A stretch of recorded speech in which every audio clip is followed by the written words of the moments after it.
Olá, minhas amigas e meus amigos. Bom dia. Bom dia você, operador de segurança pública, você policial civil, você policial militar, policial federal, os nossos agentes socioeducativos, agentes penitenciários e você, guarda civil. Enfim, todos vocês, bombeiros militares, bombeiros civis, vocês que promovem segurança, vocês que dão mais segurança para os nossos cidadãos, nosso muito bom dia.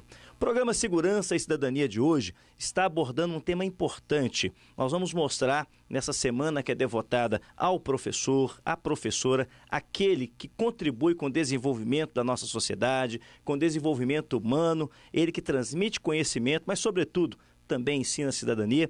Nesse dia 15 de outubro, devotado aos professores, nós vamos conversar com o professor Ivan Capdeville. Ele que tem um trabalho bonito, ele que estuda há muito tempo essa dinâmica do transmitir do conhecimento. Vai poder contribuir conosco aqui no momento de homenagem aos professores em dias tão difíceis, em dias onde se contesta, inclusive, o piso salarial nacional dos nossos irmãos professores e professoras, em dias em que greves têm que ser perpetradas para que a consciência venha na cabeça dos governantes, mas, sobretudo, dias em que os professores têm sido vítimas da violência e da criminalidade. Nós vamos mostrar para vocês esse posicionamento dessa autoridade educacional. Vamos mostrar também, no momento do Serjusmig, o Sindicato dos Servidores da Justiça de Primeira Instância, uma abordagem importante sobre a implantação e sobre as precariedades da vara específica que trata sobre os crimes da Lei Maria da Penha. E isso, vocês vão ver que já foi um avanço a criação dessa terceira vara, mas um longo caminho temos para percorrer. Vamos ouvir a fala do juiz especializado nessa vara, o doutor Alexander, juiz da terceira vara de feitos da Lei Maria da Penha. E também a fala das lideranças, nosso vice-presidente, o Luiz Fernando, do Serjusmig. E vocês vão ver isso tudo aqui agora, com imagens de Pepe Chileno, porque eu sou Denilson Martins e o programa Segurança e Cidadania começa agora.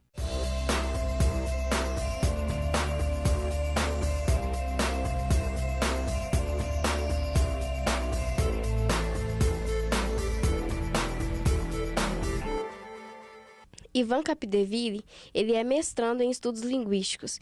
Ivan, fala pra gente quais são os desafios de ser um educador hoje e os desafios da educação. A educação, Renata, apresenta muitos desafios nos tempos contemporâneos. Educação é uma atividade que faz as pessoas se desenvolverem para construírem um mundo melhor. E um mundo que se torna cada vez mais complexo, seja pelas formas que nós temos de nos comunicar, seja pelas interações humanas que se tornaram também mais complexas, exige uma educação que seja mais diversificada, que seja atraente, que seja instigante, que dê conteúdos de uma forma propositiva, realmente capaz de transformar os indivíduos para que construam um mundo melhor. Nessa construção de um mundo melhor, um dos aspectos mais importantes e uma das ferramentas mais essenciais é exatamente a linguagem. E a gente vê, com alguma preocupação, desafios no campo do ensino da linguagem que precisam ser enfrentados pelos educadores. Esses desafios, eles se apresentam para os educadores na forma como apresentar para os jovens de forma mais atrativa o estudo? A retórica, desde a antiguidade clássica até os dias de hoje, se preocupa principalmente com duas questões.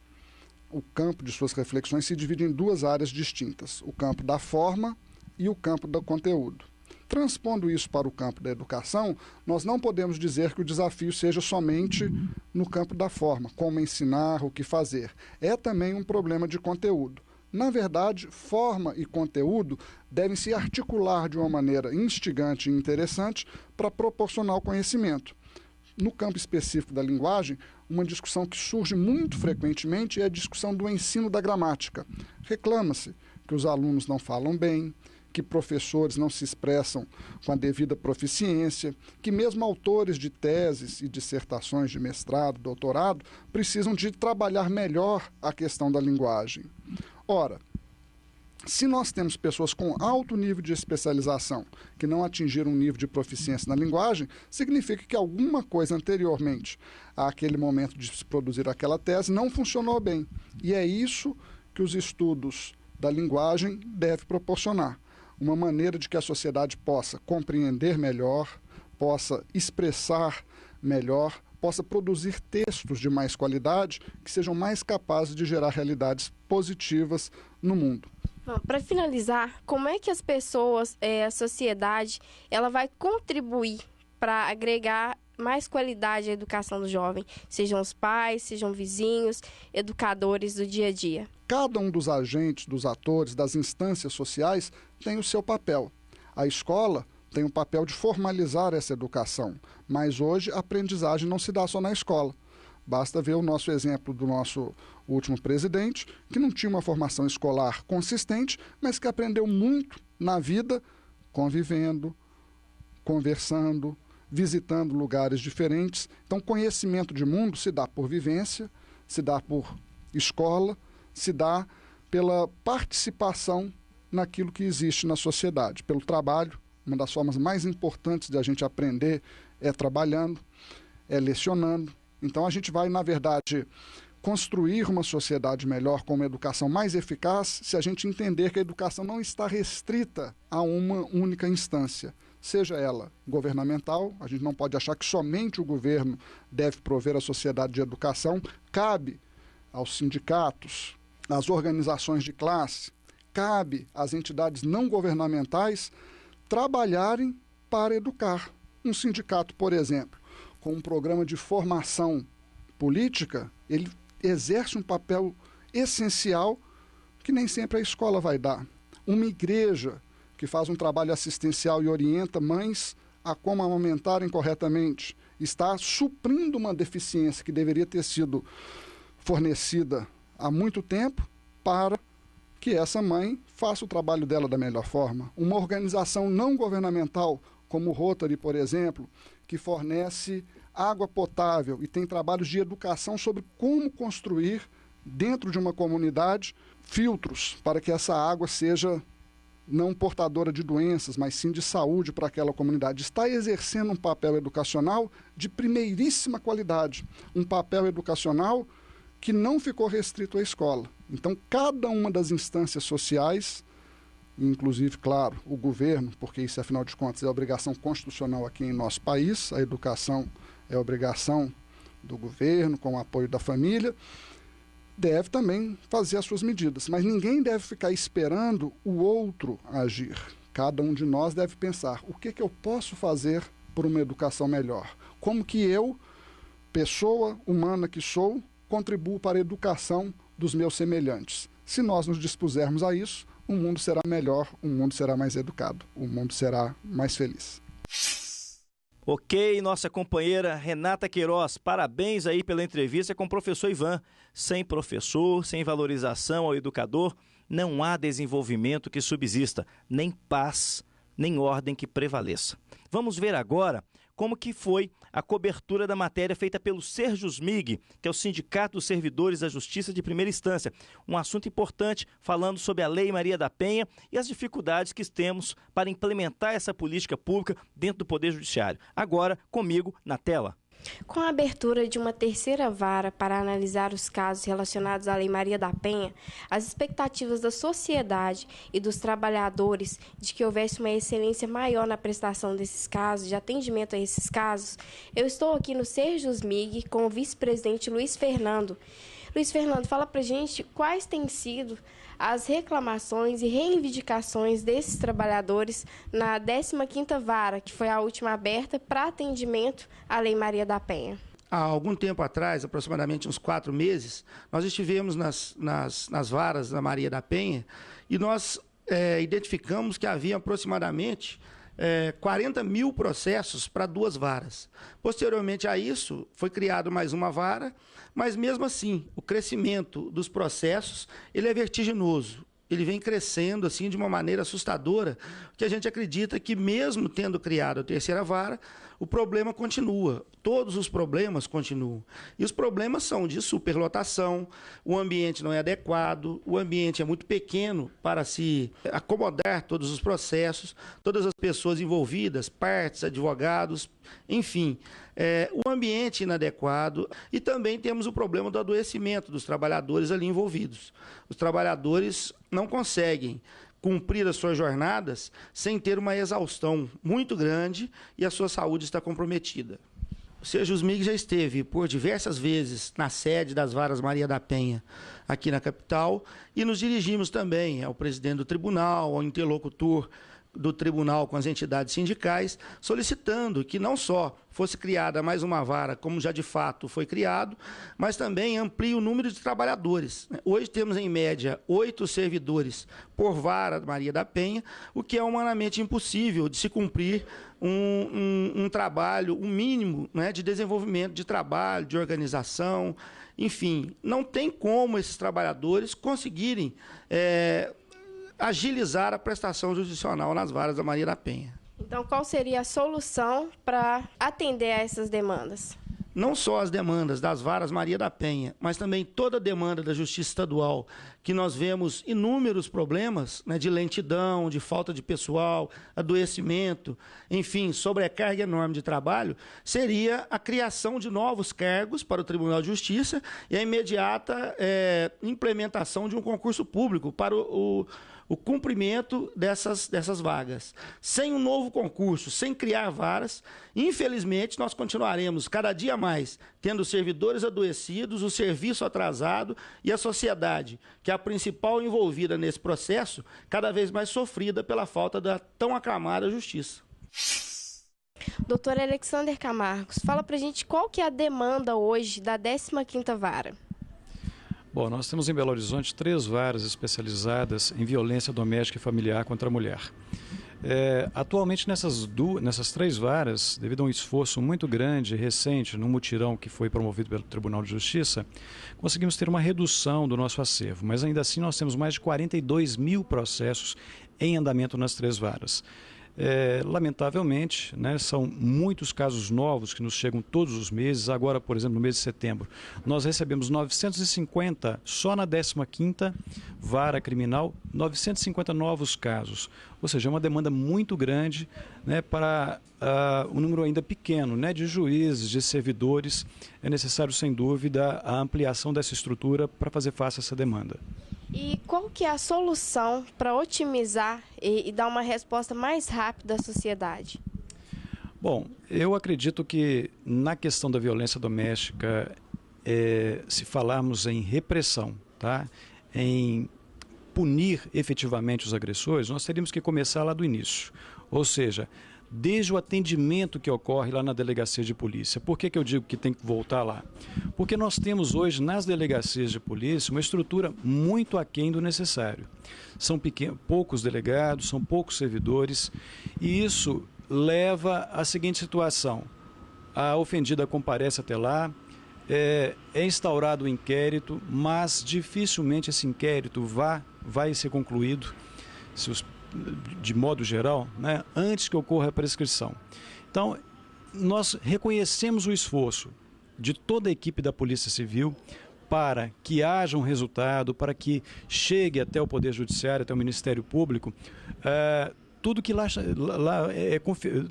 todos os casos que lá chegam. No entanto, a demanda é muito grande. A delegacia especializada tem poucos servidores. Então, isso faz com que haja uma dificuldade muito grande, né, de cumprir as diligências, de ouvir ofendidos, agressores, testemunhas. E, lamentavelmente, o que ocorre é isso. Quando chega para o Ministério Público o inquérito, a prescrição já ocorreu. Principalmente que nós estamos falando que a maior parte desses casos de violência doméstica envolvem crimes que têm uma pena máxima pequena, e o prazo prescricional também vai ser pequeno. Nós temos, por exemplo, situações em que o prazo prescricional, até maio de 2010, era de 2 anos apenas.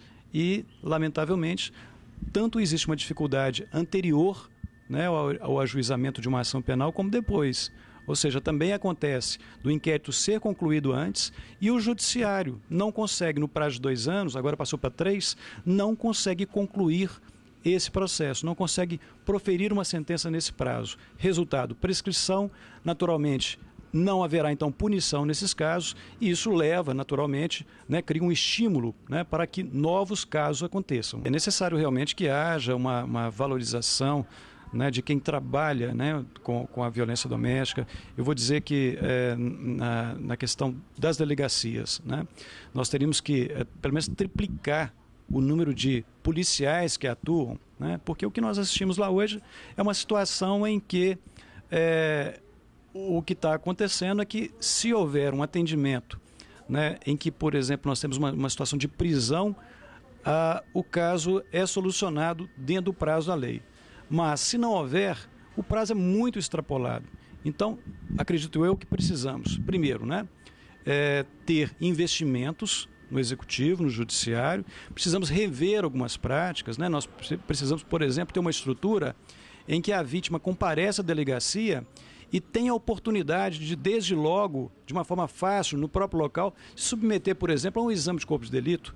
Nós temos vários casos em que a vítima é encaminhada para fazer o exame de corpo de delito, ela, por várias razões, não vai ou não comparece, às vezes até mesmo por dificuldades financeiras de deslocamento, e isso vai significar o seguinte, que depois nós não vamos conseguir, então, essa prova necessária para que haja, ao final, uma condenação. Então é necessário pensar essas questões também, ou seja, vamos ter um atendimento mais ágil, é necessário que tenhamos efetivamente a implantação do SIM, né, do Centro Integrado da Mulher, onde a ofendida compareça ali e ela já tem acesso à delegacia de polícia, ao exame de corpo de delito, ao Ministério Público, à Defensoria e ao Judiciário. Isso é fundamental que tenhamos isso para que o Estado cumpra com mais eficiência essa missão.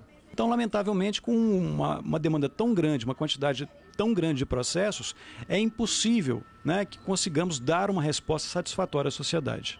Ok, parabéns aos companheiros do Poder Judiciário, da primeira instância, os nossos serventuários, que têm prestado um relevante serviço à sociedade em dias tão difíceis, não é verdade? Essa vara criminal que foi recentemente criada precisa ser mais empoderada, precisamos de mais investimento, precisamos, obviamente, de mais concurso público, porque os servidores estão sobrecarregados, os juízes estão sobrecarregados e, óbvio, isso é um problema sistêmico, que tem que ser dado solução de forma intersetorial. É na Polícia Civil, um maior investimento nas delegacias, como o próprio doutor Alexander colocou aí. É também na prevenção feita nas prefeituras, feito com apoio aí da Polícia Militar. É óbvio que as medidas protetivas sejam realmente cumpridas. E esse programa não encerra por aqui. Semana que vem, nós também vamos ouvir a fala de uma técnica, uma psicóloga, com a fala da doutora Cristina Leão, ela que é responsável pelo setor de acompanhamento psicossocial da terceira vara de feitos da Lei Maria da Penha. E o programa Segurança e Cidadania vai fazer um pequeno intervalo, mas volta já. Os cartórios dão segurança aos nossos documentos. Os serviços melhoraram nos últimos anos. O cartório facilita a minha vida. Os funcionários dos cartórios esclarecem minhas dúvidas. São geralmente atenciosos. Os cartórios usam a tecnologia para agilizar o serviço. O cartório é uma das instituições mais confiáveis do Brasil. Certificado e reconhecido por quem conhece e usa os nossos serviços. Hotel Fazenda Tucano, o lazer de sua família e amigos em primeiro lugar. Situado no município de Capim Branco, a 45 quilômetros de Belo Horizonte e a 25 do Aeroporto Internacional de Confins, com uma estrutura de 300 mil metros quadrados de muito verde e ar puro para seu lazer e descanso, onde você usufrui da natureza e do bem-estar, com apartamentos de alto padrão e em formatos variados, vista para a Mata Nativa, Sky TV, internet, telefonia celular e sossego para o seu descanso. Hotel Fazenda Tucano. Ligue agora e faça sua reserva. 2516-2887.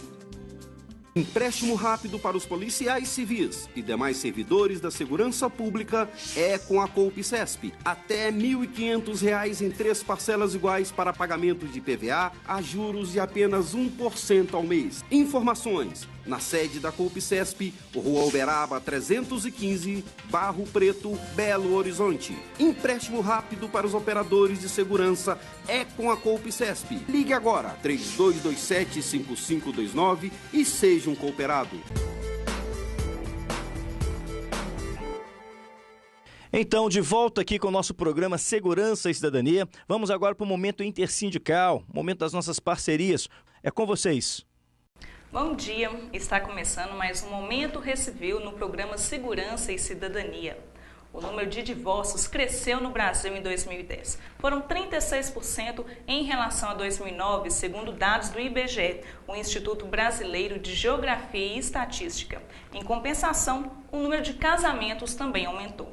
Para tentar entender um pouco mais sobre esses assuntos que são relacionados ao registro civil, a gente conversa hoje com a diretora do Recivil e registradora civil da cidade de Caratinga, Adriana Patrício dos Santos. Adriana, muito bom dia. Bom dia. Pela sua experiência, à frente de um cartório de registro civil, o que pode explicar esse número elevado de divórcios? É devido à modificação, alteração da lei, que foi inserido pela Lei 11.441, o divórcio pela escritura. Os procedimentos que antigamente eram judiciais, hoje foram desjudicializados e agora também os cartórios poderão fazer os divórcios por escritura. É menos burocrático. E qualquer pessoa pode ir direto num cartório para poder fazer essa escritura? Sim, qualquer pessoa pode procurar o cartório de notas, lavrar a escritura pública de divórcio e procurar o cartório de registro civil onde se casou para assim averbar este divórcio. Lembrando que as pessoas que poderão requerer o divórcio por cartório não podem ter filhos menores e nem incapazes, porque neste caso a justiça terá que observar aí a situação do menor, a situação de bens, então não poderia ser feito por escritura. Mas os demais casos que não envolvam menores e incapazes, sim, poderão ser feitos diretos pelo cartório, começando pelo de notas e terminando no registro civil onde a pessoa se casou. E além dessas vantagens, dessa lei que você mencionou, a quebra de tabus também contribuiu para o aumento nesse número de divórcio? Com certeza, Melina, porque hoje em dia, com a inserção da mulher no mercado de trabalho, ela deixou de ser só dona de casa, ela começou a adquirir personalidade própria. Então, devido a essa alteração toda da mulher, essa inserção da mulher no mercado de trabalho e tudo mais, a mulher começou também a ficar tranquila para poder chegar a um ponto de desfazer uma união que já não está muito boa, já não está muito boa. E em relação ao casamento, Adriana, o número de casamentos também aumentou, O número de casamento também aumentou muito, Melina, devido à facilidade hoje que as pessoas têm para procurarem o cartório de registro civil. Houve uma melhoria significativa no atendimento dos cartórios de registro civil e também aos recasamentos, a formalização das uniões estáveis, que as pessoas antigamente só estavam em união estável, então eles estão procurando legalizar a união estável que mantém e toda essa facilidade está aumentando aos recasamentos. São pessoas que estão saindo de um casamento, mas querem constituir um novo casamento, então essa facilidade toda está aumentando o número de casamento. Em relação ao perfil dos noivos, Adriano, o que você consegue observar nos últimos tempos, nos últimos anos? Teve alguma alteração, alguma mudança? Sim, houve uma alteração significativa no perfil dos nubentes, dos noivos, porque hoje o que eu observo é que há uma procura muito maior pelos recasamentos, ou seja, pessoas que já foram casadas e que hoje querem constituir nova família, elas querem constituir a família também legalizadas. E também as pessoas que já têm união estável, elas também querem legalizar a situação delas, ou seja, legalizar a união estável que elas já mantêm. Então, a alteração, a procura maior pelos casamentos, a diferença maior que eu observo são para esse tipo de casamento. São de pessoas que já foram casadas ou pessoas que vivem em união estável e que querem casamento.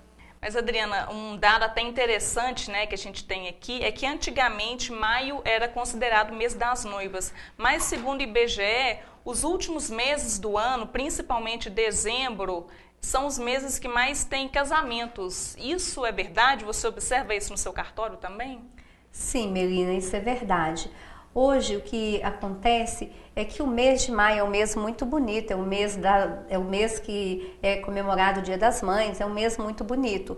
Mas as pessoas procuram mais os meses de outubro, novembro e dezembro, que é o final do ano, principalmente dezembro. E o que eu vejo nisso tudo é porque no final do ano, a partir de outubro, já começa a primeira parcela do 13º. Até dezembro elas recebem o 13º. Em dezembro, principalmente, que o aumento mais significativo é no mês de dezembro. Por quê? Porque as pessoas já estão em período de férias, existem as comemorações e também existem as festas familiares. Então, as pessoas aproveitam o mês de dezembro para fazer também a união, para se casarem, para aproveitar o mês de férias, o 13º, que é um dinheiro maior que está entrando para elas, a facilidade de reunião de família, as festas de finais de ano, né, de final de ano. Então, existe mesmo uma procura muito grande para o final de ano, principalmente dezembro. Mas observando que outubro já começa a aumentar o volume de procura e o volume de realização de casamentos.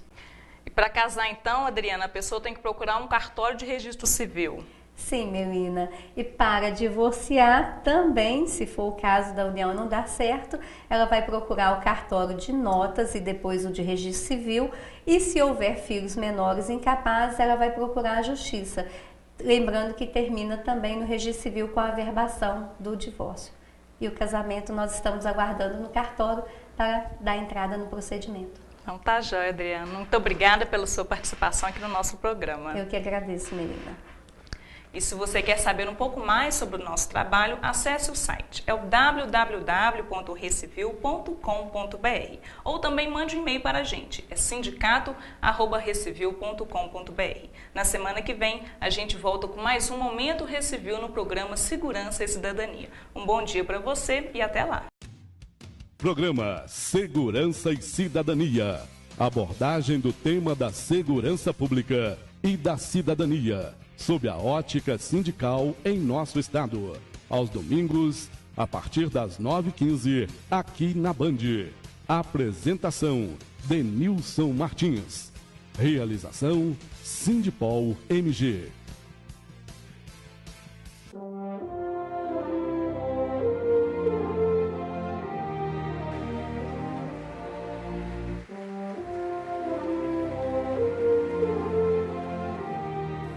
Permanezca con su fe puesta en Cristo, creyendo lo que ha sido prometido, siempre colocando su fe firme en la palabra de Dios, no haciéndose de ilusiones la persona, sino creyendo lo que fue dicho y se hará realidad.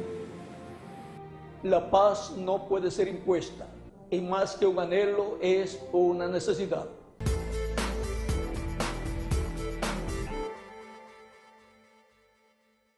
Então, minhas amigas e meus amigos, gostaram do programa? Isso, foi dinâmico, né? Mostramos muitas informações aí, os nossos parabéns mais uma vez aos professores, os nossos parabéns aos bravos lutadores lá do Poder Judiciário de primeira instância que estão aí precisando de mais apoio. Em tempos de corte do orçamento, não podemos prescindir de mais efetivo, de mais concursos públicos e de mais infraestrutura para o desempenho da tutela jurisdicional, que tem que ser prestada a todo cidadão. E nós que somos da área de segurança sabemos a importância disso, porque é a conclusão dos nossos trabalhos. Você, policial civil que ainda não se filiou ao Sindipol, fortaleça a nossa luta. Sindicato forte é trabalhador protegido e respeitado. Venha e filie-se ao Sindipol. Mande suas sugestões para o nosso site, que você muito bem sabe, mas é sempre bom lembrar. Fale conosco, que é o www.sindipolmg.org.br. Por sua audiência, por sua participação, o nosso muito obrigado. E até semana que vem, se Deus quiser.